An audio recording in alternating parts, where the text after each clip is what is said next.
So when I look at some of the old songs and videos during the TS days, right, it seems like Joe felt almost inadequate. Like he was trying so hard to keep up with you guys.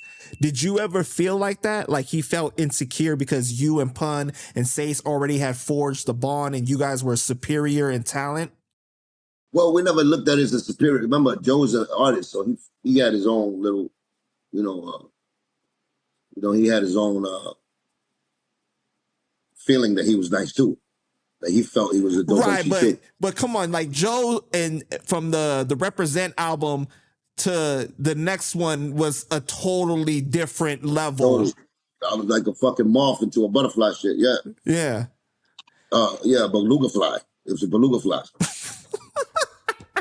That nigga turned into the beluga fly right there. You know what I'm saying?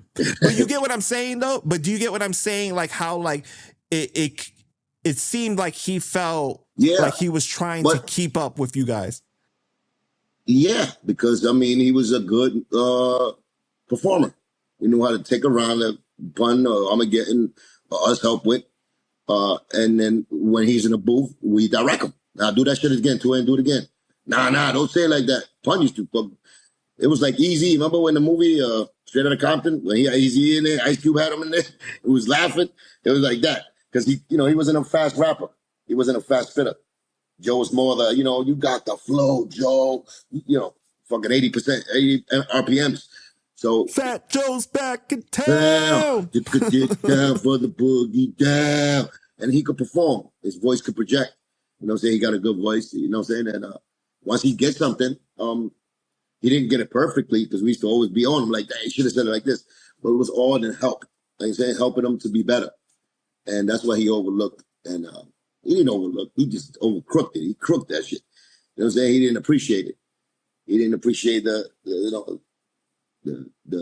time and the work that we put into him, really. As we appreciate the time he put into us. Like I said, I can remember every little pivotal thing that he did for us in my career. And I could say it without no hair in my tongue. But I could also remember a lot of hating that he did and a lot of, premeditated fucking business deals that he did and why he did it. When we thought it was about love, he was doing it for business and for himself, because that's how it played out in the end. So I feel like his public persona changed once you guys got around him because he was getting adjusted to it. No, we was like but I mean, like he became more of a playful character, like you know how like in the Still Not a Player music video, like he's like looking in the crack he was the gangster. He was doing the funny thing. Right. We encouraged that. Pun, it was a major reason why his attitude was a little more laid back, a little more fun, a little more snapping. Back to being who you are. You know what I'm saying? And it was never a bad thing. He used to have the image, little flirtation that he has to be this certain way, this gangster, this tough nigga, this, you know what I'm saying? And we was like that because we've seen how we came out with that. But in the backfield, we was snapping, we was throwing water on motherfuckers, we was fucking joking on, like snapping on Joe snapping on us. So it was that type of fucking environment. And it's like, we was comfortable with that. Joe wasn't comfortable with that, showing the world that. You know me, Pun especially, he was comfortable. That's why they came out with the sumo. Remember the sumo shit that he did in the source, right. I think, or the XXL. So you guys helped him feel more comfortable with his identity, basically. We help him dress the beluga. Yeah. we let we was always with the reinforcement of him being himself, and enjoying the music, the craft. Because once you're free of all of that, all those restrictions of you got to be this, you got to play this part like this, and you could be yourself. That's a character that MC has, though. The MC is gonna feel comfortable in his lyrics and his, what he writes, what he says, how he says it. He's gonna feel that's what a musician does. And he was always mediocre with the pen, but when he got with us, that pen went to the next level. And I was doing it humbly. Pun also, we was doing it humbly, just watching the journey. You know what I'm saying?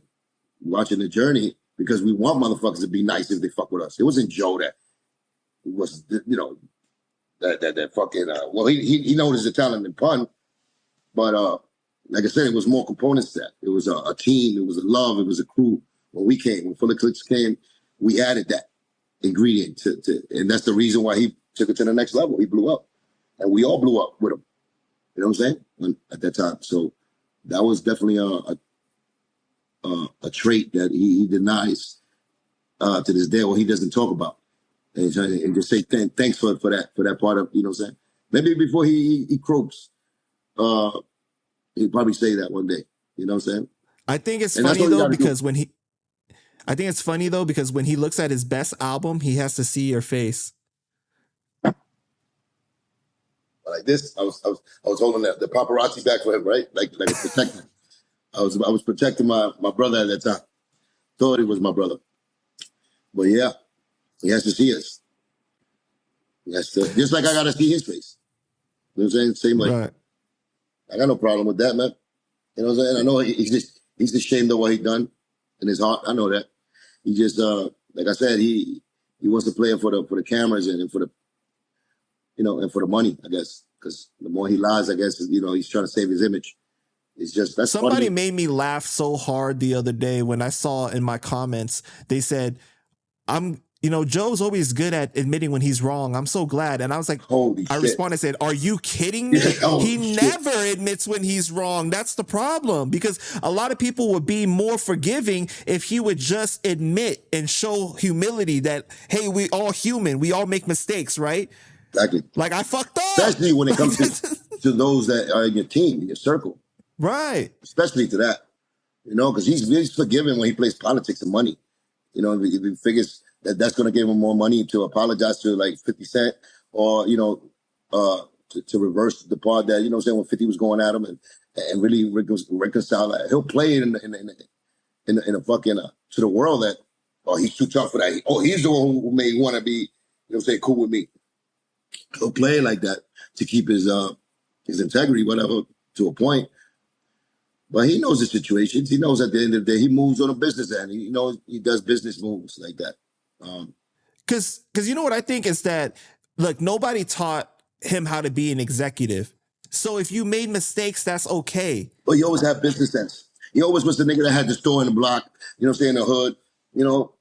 He had a But you club. coming into the game inexperienced, right? So you're going to make mistakes. No, but I know. if you admit to making those mistakes, then people would be more forgiving of you and allow that, though. Yeah. But because you act like you never do anything wrong, that's the problem, though. Oh, yeah, that's part of the problem. That's part of the problem. I mean, like I said, he'll apologize for the business reasons, but not for the integrity, not for himself, not because he knew it was wrong, you know. And that's the problem. When you do it like that, it means nothing except money, whatever you're gonna do. I mean, that's the game, I guess. You know what I'm saying? And that's who he is.